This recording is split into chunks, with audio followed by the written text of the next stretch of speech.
hít sâu.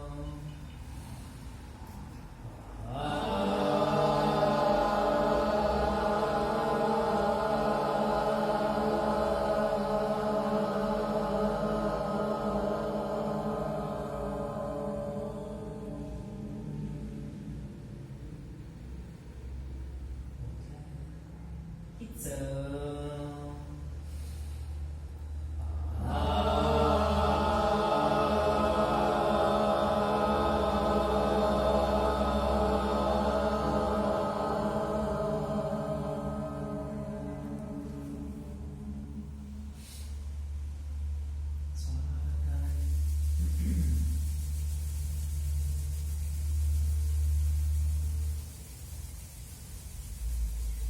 Massage mặt.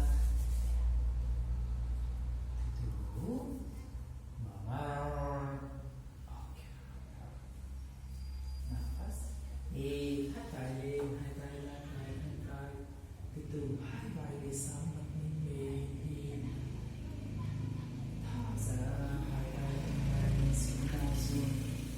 Có một miền nam được hai tay về sau hai tay. Anh không làm hai tay dư ở đây sao tất cả các bên vitamin thua 5 4 3 2 1 hít vào hai tay lên để ra tay trái đây hai vai về sau hai vai thẳng mặt hình tay phải hít vào hai tay lên thở ra đầu xoay hít vào hai tay lên thở ra đầu hít vào hai tay lên thở ra để ra hít hai tay lên and tất cả tay trái gặp ở đây trung tâm không cố gắng ở đây nhé tay gặp ở đây trung tâm xoay vào and tay phải lên mặt nhìn tay phải dư sau 5 4 3 tức từ tay phải gốc ở đây luôn and trước lại ở đây chân trái đùi ok hô bên đi thùng ở đây giữ hãy làm được này tay trái ở đây chân phải gục xoay lưng mắt nhìn về sau không làm được tay gập khi tay xuống focus sau hai vai thẳng mắt nhìn về sau thẳng lưng 5 4 3 2 1 hít vào hai tay lên người giá tay phải gập tay xuống tay trái lên hai vai thẳng thẳng lưng mắt nhìn tay trái yes sau 5 4 nâng lên vai lên 3 2 tiếp tục tay trái gập có một bên làm được bên tay phải chân trái vui xoay lưng hai vai thẳng xoay vai cabin một mặt nhìn về sau dư sau 5 hai một bên đau lưng xoay từ từ 4 3 2 1 hít vào lên hai tay lên mình giật tay trái kêu tay để đùi hai tay giật tay hai vai thẳng em mở vai mặt nhìn lên dư thân lưng hai vai thẳng có cổ bên làm được này kêu tay xuống sau thân lưng 5 lưng lên hai vai thẳng mặt nhìn lên 4 3 2 1 hít vào hai tay lên dần dần xuống tay phải tay không cổ vai đã lên xuống ok đấy bây giờ xoay rồi twist xoay vai lên lưng lên hai tay chập tay trung tâm lưng hai vai thẳng mắt nhìn lên xanh đảo sau nằm xuống xoay vai xoay lưng twist 5 4 3 2 1 hít vào hai tay lên giá thở tay về sau từ từ khi mong bên thân tay hai vai thẳng em mặt mình về sau sau 5 4 3 2 1 tháo từ từ nằm xuống hai tay về sau 5 2 mong bên thở ra xoay vai buông xuống nhìn xuống ra xuống sau thở 5 hít bình thường 4 3 2 1 hít bả hai tay lên thở ra lại tay tiếp tục xoay 1 2 3 4 5 rồi 5 4 3 2 1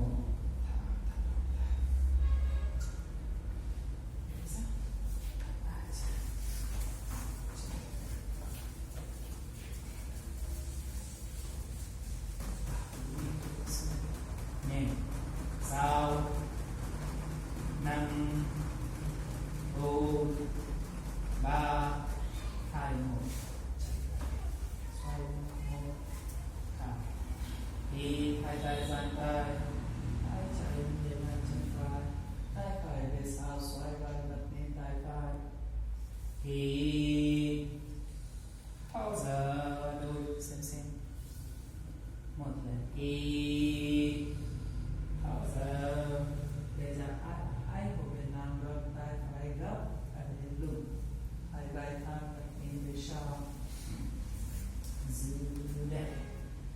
sau ai của bên đau vai đau lưng xoay từ từ 5 tất cả hậu bên thanh lương hai vai thẳng mặt lên về sau 4 3 2 1 hít vào tháo ra đôi yes có làm được này thì đưa tay trái gặp và để chân phải đùi xoay bụng xoay vai mặt nhìn về sau thân hai chân chân bàn chân đỉnh sau cầm chân gập 5 hít bình thường 4 3 2 1 hít hai tay giang tay để xoay nhẹ xoay trái hai tay về sau tiếp tục từ tay gập nhìn xuống đảo xuống không mong lên mong xuống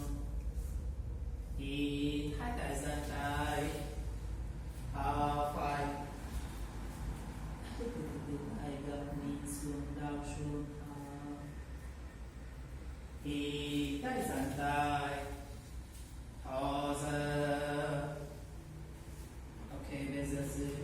tay sau không mong lên mong xuống 5 khít tay lên 4 3 2 1 hít thở ra đôi từ từ gập hai tay vào làm đập lên đi xuống đảo xuống giữ sau không mong lên mong xuống 5 thân hai chân 4 3 2 1 hít vào hai tay giang tay bây giờ chân phải gấp like this xoay trái trái vai xuống hai tay giang tay em nhìn xuống đảo xuống yes bây giờ tất cả hô biển chân phải gối từ từ bên phải em hai mông xuống thả lưng hít bình thường giữ tập trung hợp nhé giữ sau thả lưng 5 hô bên đau vai tập ít 4 tất cả hô bên hít bình thường 3 2 bây giờ chân phải lên tay phải nâng lên bàn chân phải có làm được nè thở ra bên phải không làm được chân phải nè không sao mắt nhìn lên giữ ở đây sao thì bình thường.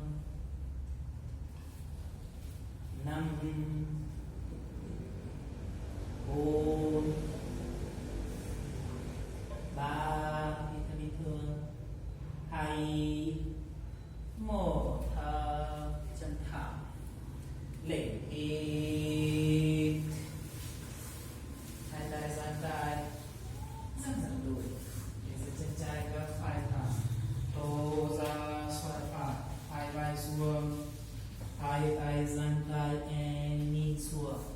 Tất cả hô bên bây giờ chân trái vui từ từ bên trái thở thở lụng, concentrate tập trung lụng. Tất cả hô bên thở ra sau ra 5 breathe out thở ra 4 3 2 hết 1 từ từ chân trái lên, hai tay nắm lên vai chân trái, thở ra chân trái cũng chủ bên chân trái, không làm gập lên chân thang. Ok, hai hô bên tập đốt mặt đi lên. Yes. Sao hô bên bao vai tập ít. 5 có làm gập lên vui. 4 thở không thở lủng. 3 thở 2 and 1. Yes. Chân thang lên hít, hai tay lên. Bây giờ capture, xoay vòng một chút. 1 2 3 4 thẳng lộn hít, hai tay nắm lấy bàn chân từ từ gấp, úp xuống đùi đạp xuống, chân thẳng chân giữ ở đây. Sau không gập đùi. 5 thì phải biết thường. 4 3 2 hết 1 thì hai tay lên, bao giờ hai tay xuống, thẳng chân. Bây giờ capture, hai hô bên làm gập này, chân phải gập ở đây like this, khép bụng, không chân gập ở đây gập này, chân gập ở đây. Bây giờ thì hai tay giang tay, xoay nhé, thở ra xoay vai, hai tay đi sau. Từ tay gập nhìn xuống, đào xuống, giữ ở đây, không mong lên mong xuống, sau 5 4 3 2 1 từ từ thở lên thang, chân gập, hai tay nắm lấy bàn chân trái, thì chân trái lên, và làm được này thở gập tay, không gập tay, hai tay. Ok, mặt nhìn thang giữ, lưng thang, sau tất cả bên chân trái chân thang, không chân gập. 5 lưng thang lùn. 4 3 2 1 thả chân xuống ở đây. Ok, bây giờ tay trái phía sau, hai tay lên thì thở, tay phải nắm lấy bàn chân ở đây. Ok, xoay lưng, hai vai thẳng mặt tin về sau, tất cả hô bên thẳng lưng, đào lưng xoay từ từ. Ok, nhìn về sau, thẳng lưng. Yes. Sau trái vai nhé, thở vào. 5 có làm được lên tay trái ở đây luôn. 4 3 2 hết 1 thở. Bây giờ ta xuống ở đây, hai chân thẳng đi không về, có làm được này từ từ chân trái gót chân lên, hai vai thẳng mặt nhìn về sau, chân trái gót chân từ từ bên trái, sau không lên cao. 5 4 3 2 1 thở từ từ lưng xuống, chân trái thẳng thì hai tay lên thẳng tay, thở hai tay nắm lấy bàn chân trái từ gập, úp xuống đùi đào xuống, ai hô bên ôm úp xuống, hai tay đi sau đan tay, không làm được hai tay phân tay. cả hậu viên chân trái chân thang sau 5 4 3 2 1 hít vào hai tay lên ôm ra hai tay xuống về chân phải bên phải chân thang lên khi hai tay dang tay nín thẳng tay trái lại xuống trái vai xuống tay phải lên chân trái khi tay dang tay dần dần nhé xem tay trái xuống trái vai xuống tay phải lên chân trái sau 5 hai vai thang mở vai lên trái xem đôi chân 4 3 2 1 yes hít vào hai tay dang tay bây giờ xoay phải tất cả một bên hai chân trái chân xuống hai chân xuống hai vai xuống hai vai dang tay tay trái lên vai chân phải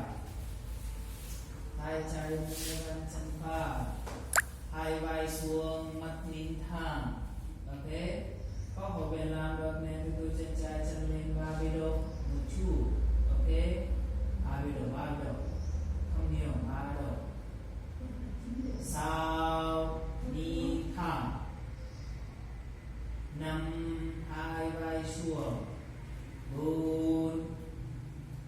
3 2 chân trái gấp hai phải lên vai chân trái yes tất cả một bên chân trái gối bên trái hai vai xuống mắt nín thẳng đúng rồi very good sau tay trái tay thẳng tay 5 4 3 2 1 ok chân thang lên im hai tay lên bây giờ tay trái về sau chân trái chân gập chân phải vào đây nhé thô ra tay phải nâng lên vai chân trái xoay bụng hai vai thẳng bật lên về sau khi ta bình thường 5 4 3 2 1 hít vào hai tay lên tay trái về sau chân phải chân xuống đây hít nâng lên từ từ xoay lưng xoay vai hai tay về sau mông lên cao chân trái gập vai thẳng sau mông lên cao 5 4 3 1 thẳng xuống hai chân thẳng hai tay lên đi luôn thân tay giờ hai tay xuống thân tay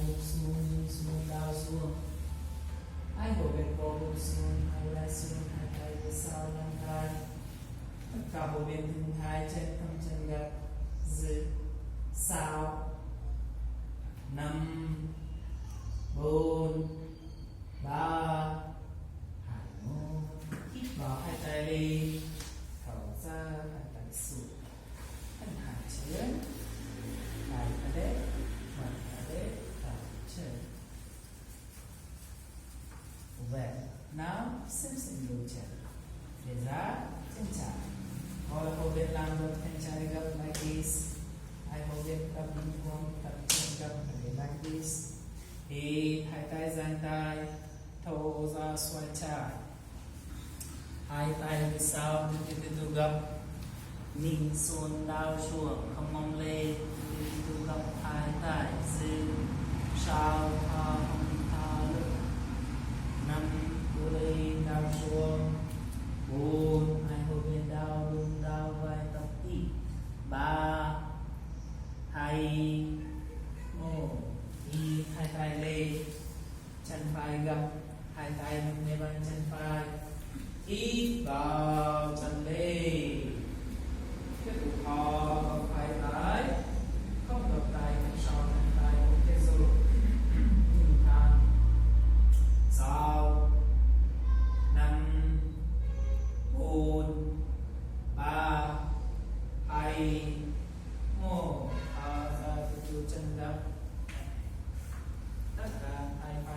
sau. Tay trái lên, thô ra tay trái lên bàn chân phải. Hai vai thẳng xoay lưng lên, mặt nhìn về sau dư.